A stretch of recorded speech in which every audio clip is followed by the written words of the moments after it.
Hey everybody, it's Kelly. Welcome back to another episode of Ask a Therapist. As you might have noticed from the title of this week's video, we are talking about bisexuality, the church, and this guy. And I don't know if you know what the church, bisexuality, and this turd burger have in common, but let's talk about that. If you're new here, buckle up. It's going to be a sarcastic ride today. Recently, I made a video about things people need to stop saying or misconceptions about bisexuality. And a comment that was put on there is sort of like stuck with me and thematically has come up a couple of times. The myth was that bisexual people are greedy because if you're bi, people say that to you, right? Like, you're just greedy. Like, just pick something. That's just irritating. If you want to hear more about that, go on and check out this video. Either way, it's a weird thing to say. It also implies that people have some sort of a right to people, which, yes, 100%, that's what that comment means. And it's so infuriating and also is so thematic for so many things we talk about on this channel. We talk a lot about religious manipulation. We talk a lot about religious trauma. We talk a lot about the church in general. We talk a lot about queer culture and the juxtaposition to cis het culture. We talk about coming out and what that means for people. And there's so much feeling of right to people's bodies, right to people's minds and their thoughts and their process that happens in all of these things. And it's so infuriating to me. Speaking from the perspective of the myth, bisexuality wise, that statement where bisexual people are just greedy assumes that we as bisexual people are trying to consume people, like we're stacking people up and saving them for a rainy day. What are we doing with those people? Like, that doesn't imply any attempt to develop relationships or autonomy on the part of the other people whatsoever, or any like positive intention on the part of the bisexual person. It simply means we want all of the people to be ours. You can't own a person. It is not possible or appropriate in any way for you to own another person. But that assumption does give you a bit of a window into the person who's saying it. If you look at the heterosexual dating culture, there's a very patriarchal, very male-centric understanding of how dating works. When a man and a woman are dating, the man is the one who does the asking. The man is the one who pays initially. It is all sort of like done from the man. They are the pursuer and they are trying to acquire the woman. That's how dating works. And any type of game or whatever that's taken from that, even in current dating in the heterosexual world, is still in that vein. So like women are taught how to attract the man, not how to go find somebody to be a partner with, right? The game that you play is how to make a man want you and how to make a man like you. It's not how to, I don't know, be the person you want to be. And even the advice that is be the person you want to be does not work like that. And we're going to get to that a little bit later in this video because I have video evidence to prove so. And men are coached in the same way. Again, we're going to get to that. I have evidence to prove my point. That coaching is male dominated and the understanding that the man is the pursuer and he is the one who decides. He is the one who picks. That's how that works. That all traces back to the church. When the church was being founded, when it was coming up, the idea of women not having rights and women not having a say in anything goes back a very long time to when men decided that all of men's problems came from their desire for women. So anything that went wrong in men was because they were desiring women. So women must be the temptresses. So women weren't allowed to have rights and they weren't allowed to have a say in things because all they were was this trap for godly men.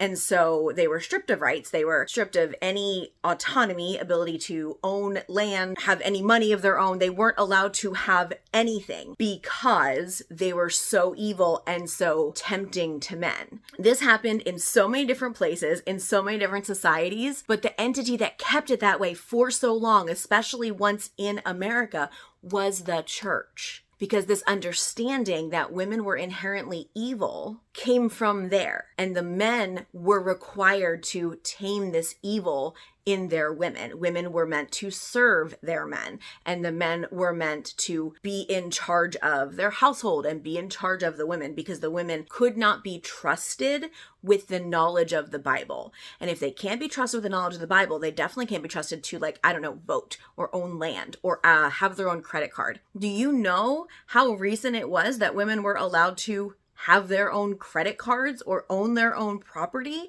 It wasn't that long ago, y'all. I've talked on here multiple times about how we are not encouraged to have our own autonomy. Anyone is not encouraged to have their own autonomy. Through the lens of the church, the understanding and expectation is that you don't have the ability to control yourself. So men don't have the ability to control themselves around women, and so they must be terrible. And women don't have the ability to not make men sin or make men fall, and so they must be terrible. And so everyone is terrible. And the only way to make that not the case is to put yourself in front of God and in front of Jesus and apologize for being so terrible. And then you cannot be terrible, but only when you're in like that light, right? Only when you're making sure that you're doing exactly what God wants. And the purpose behind that is to keep you like submissive and to keep you sort of like doing what the church wants you to do, because then they can keep you doing what they want you to do. Understood. Lots of videos on that. You can go ahead and check out those playlists. They're there. The interesting part of this is where dating culture now follows that idea without talking about religion. There are pieces of dating culture that do follow this and specifically talk about following God's will for dating.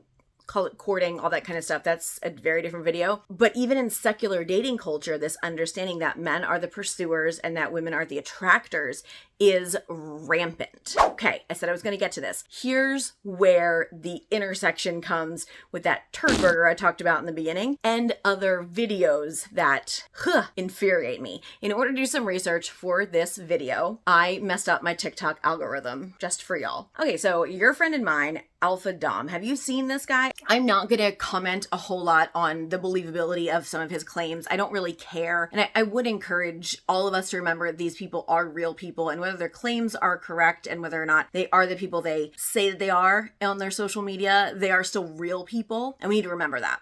Also, I am going to respond to the things they put out there on public social media sites because you put it out there and so people can respond to it. You do not have to accept her rejection. I'm a professional dating coach and I teach guys how to understand the female mind. Now, if you're one of the people that haven't applied anything in my course or my videos or anything like that, this video is not for you. This is an advanced technique. This is for the people that have the course, have my videos, fucking are applying it, seeing results, and eventually I'm going to put this in the course. I just don't have the time right now, so I'm releasing it now. You don't have to accept her rejection. Now, here's an example. I was talking to a girl, and she said, I'm not really interested. And I, instead of just going, okay, and then just turning away, I did this. Why would you not be interested in me? I'm the best. Absolutely the best. And she's like, oh, how? I'm like, well, you'd have to come over to my house to find out. And you'd also have to be okay with kink, and you'd also have to be okay with my mastery with ropes and the fact I have multiple women. And actually, maybe not. Maybe you wouldn't be the best for me. And now I did turn it around at the end, but I could have left that part out and still got her to start bantering back and forth, and she did. She started going back and forth with me, and I started building attraction in that because now I had sidestepped her fucking rejection. Granted, keep in mind, I didn't force it. I didn't say, no, I just played into her little fucking game. I knew she was playing with me a little bit or just kind of disengaging, and I gave her a little bit of fun. You want to know what I did with her later?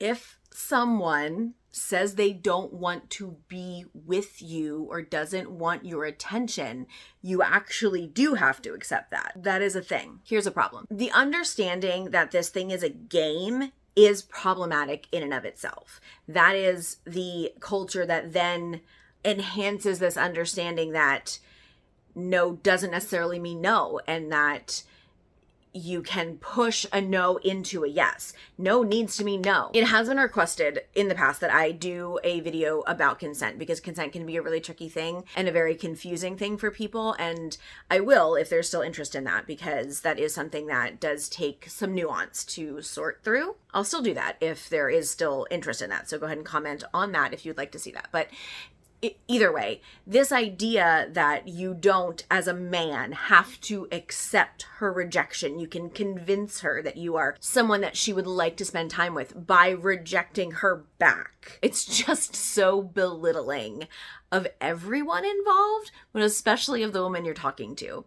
Okay, 3 things an alpha male should never say. 3 things alpha males never say to women. If you think you're an alpha male or you want to be an alpha male, you should never say these to a woman. Number 1, when can I see you? Guys, you should never just be available every time. You need to be a busy man. She needs to be trying to find out when you're available, right? You being available anytime she wants is putting you in a weaker position, and alpha males do not accept a weaker position. Number 2, can I get another chance? Begging for another chance from a girl is weak. It shows that you don't have a lot of options, right? Do not accept that position. If a girl doesn't like you, bye-bye. And number 3, guys, can I be your boyfriend? Asking a girl to be in a relationship with her is not alpha. Women should be fighting, beating down your door to try to be your girlfriend. Those are 3 things you should never say to women. So that's really interesting. I'd agree with number 2. We'll get to that. Number 1, this like not being available when she wants to see you. That's actually a similar piece of advice that's given to women, where if a man wants to see you, you shouldn't be available the first time that he asks. You should give him a different time, or just say no for that first time and then like ask him to do a second time, which is kind of risky because maybe he doesn't, and blah, blah, blah, blah. That game playing is just such an unfamiliar thing to me. I think that it's so ridiculous and fairly immature. If you can't be honest from the beginning with someone, what does that set you up for? Like, that's an honest question. What is it that you're looking for in a person that the initial needs to be a gameplay? What is it that you're building with a person that the initial is a gameplay? If you just want to play games with somebody and that's your deal, then like, yeah, gameplay all you want to. But if you're not looking for gameplay, like, why would you attract them with gameplay? That doesn't make any sense. Psychologically, that's not how it works. Number 2, though, the piece of like accepting rejection or like, can I have another chance, is literally what I talked about with the last video, right? If she says she's done, then like being done, that actually does make sense to me. I would agree with that statement. Like, you don't go, can I have another chance? Please give me another chance. Like, no, you're done. You're done. Like, be done. That makes a lot of sense. But the third one, if you want to be exclusive with someone, you should express that you want to be exclusive with someone. That goes for anybody. The underlying part to all of this is controlling the narrative, controlling where things are going, controlling the game, if you will. Because again, in order for the man to be in charge, he must be the one controlling where the game is going or where the language is going. That control has to exist. I have a ton of other videos, but I do want to show you snippets of this next one, which is a woman explaining to women how to be a high value woman, which is one of my favorite phrases. This is how to be treated like the high value woman that every man wants to marry and spoil. The way that men think is this: there are different calibers of women and they all require different things. The girl who doesn't take care of herself, who dresses provocative, who lets everyone touch her, who doesn't have any boundaries. Men are like, okay, she doesn't require much.